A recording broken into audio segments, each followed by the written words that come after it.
అందరికీ నమస్కారం అండి. మన మహాభారత గాథ గంగా నది ఒడ్డునే మొదలవుతుంది. గంగా నదికి కుడివైపున హస్తినాపురి మహారాజ్యాన్ని కురువంశం పాలిస్తూ ఉంటుంది. కురువంశానికి మహారాజు శంతన మహారాజు.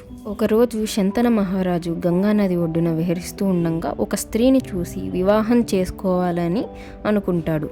ఆ స్త్రీ ఎవరో కాదు, సాక్షాత్తు గంగాదేవి. గంగాదేవి కూడా ఒక షరతు పెట్టి వివాహానికి ఒప్పుకుంటుంది. అదేమిటంటే వివాహం తర్వాత తాను ఏ పని చేసినా మహారాజు తనని ప్రశ్నించకూడదు అని మహారాజు దానికి అంగీకరిస్తాడు.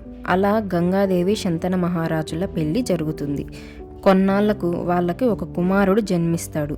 గంగాదేవి జన్మించిన వెంటనే ఆ కుమారుణ్ణి గంగా నదిలో వేసేస్తుంది. శంతన మహారాజుకి చాలా బాధ వేస్తుంది, కానీ షరతు కారణంగా ఏమీ అడగడు. అలా గంగాదేవి 7 సార్లు తనకు జన్మించిన 7 కుమారులను గంగా నదిలోకి వేసేస్తుంది. అలా 8వ సంతానాన్ని కూడా గంగా నదిలోకి వేసేస్తుండగా శంతన మహారాజు గంగాదేవిని ఇలా ఎందుకు చేస్తున్నావని ప్రశ్నిస్తాడు. అందుకు గంగాదేవి శంతన మహారాజుకి సమాధానం ఇచ్చి తన షరతుని ఉల్లంఘించినందుకు శంతన మహారాజుని వదిలేసి వెళ్ళిపోతుంది.